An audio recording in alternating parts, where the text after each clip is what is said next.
Actually guys আজ আমাকে একটা অনেক বড় লং জার্নি আছে, তার জন্য সকাল সকাল আছে দুধ আর ডিম। কম টাকায় মসমসা বাজারতে ভালো কিছু হতে পারে না, কারণ হচ্ছে গতকাল রাত্রে হোটেলে মাসির ছেলেরা আমাকে ঘুমাইতে দেয় না আর কি। তো কিছুটা যদি ক্ষয়পূরণ হয় দুধ আর ডিম দ্বারা, তো রামেন ঠামেন ছিল অনেক কিছুই, কিন্তু নর্মালি খাবার এসে দুধ ডিমটাই ভালো সকাল সকাল সকালের নাস্তা না। তো এটা খেয়ে আর কি আমরা বের হয়ে যাব। মাসির ছেলেদের আর কি খাওয়াইলাম কষ্ট করে রান্না করে। ইজি কান্তন দেয় সবাই সবাই একটা একবার মুখে দেয়।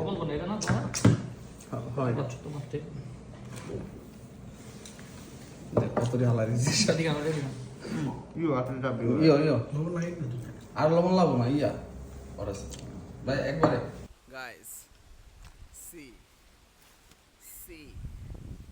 ওয়াও। তো গাইজ আপনাগুলোই আমি পড়লাম আমার সেই অনাকাঙ্ক্ষিত অপেক্ষিত সুন্দর গ্রামটি দেখার জন্য, যেটা হইল আপনার গিফু প্রিফেকচারে অবস্থিত। তো এই গ্রামটি একটি নির্দিষ্ট নাম আছে এবং নামকরণ কেন করা হলো সেটারও একটি কাহিনী আছে। তো আমি যতটুকু জানি আপনাদেরও জানানোর চেষ্টা করবো আর কি। তো এই গ্রামের যে প্রধান বৈশিষ্ট্য সেগুলো হচ্ছে ঘরগুলা, এই ছাউনি টাইপ যে ঘরগুলা আপনার লতা পাতা বা হচ্ছে কি দিয়ে তৈরি। তো আমি ছোটবেলা দেখতাম আর কি আমার দাদু আর দিদা আর কি ঠাকমা ওই গরু ছাগল পালতে আর কি যে ঘরগুলো ছিল এরকম। তো আমার মাঝে মাঝে মনে হয় যে আমার ঠাকমার দাদু থেকে এগুলো শিখলো কিনা জাপানিজরা। যাই হোক, গাছ ঝুঁকুরি মেবি আর কি আমি যতটুকু জানি দেখতে আর কি দেখা যায় যে অনেকটা আর কি মানে খাড়া দুই সাইডে আর কি। তো এটার কারণ আছে, সেটা হচ্ছে আপনার 1980 সালের ওদিক দিয়ে মানে বারবারই ঘরগুলো আর কি তুষারপাতের কারণে ভেঙে যেতেছিল। তো এখানে যারা স্থানীয় লোক ছিল আর কি, তো অনেক ধরনের যারা নিয়ে সংস্থার কাজ করে, তো তারা চাইছিল যে মানে এই এলাকাটা বন্ধ করে দেওয়ার জন্য। তবে স্থানীয় যারা অনেক বেশি লোক ছিল তারা চাইতো যে না আমরা এখানেই থাকবো, এখানে থাকতে চাই। তো সে উপলক্ষে তারা আর কি সব ঘর তৈরি করে।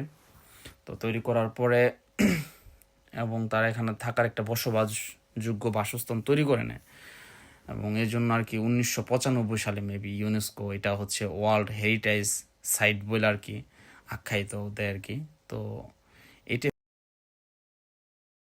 গ্রামটি দেখতে আমার মনে হয় যে পৃথিবীর প্রায় সব দেশ থেকে লোক আসে, স্পেশালি শীতের সময়। সত্যি বলতে ব্যক্তিগতভাবে আমি ওই সৌন্দর্যটা আর কি মিস করতে চাই না। তো আমার বন্ধু বান্ধব আমরা গাড়িটা নিয়ে প্রায় আমাদের 3-4 দিন একটা সফর ছিল, বের হয়ে যায়।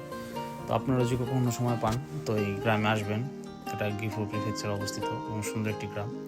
ফ্যামিলি নিয়ে আসলে হয়তো বা সবারই ভালো লাগবে, ফ্রেন্ড সার্কেল যাদের যেভাবে সুবিধা হয়। খুবই খুবই সুন্দর একটি গ্রাম এবং মানে না আসলে হয়তো বা বাস্তবিক অর্থে বুঝবেন না যে কতটুকু সুন্দর গ্রামটি। আমাদের ঘোরাফেরা হয়তো এখানে শেষ, আমরা বাসার উদ্দেশ্যে এখন রওনা দিব আর কি।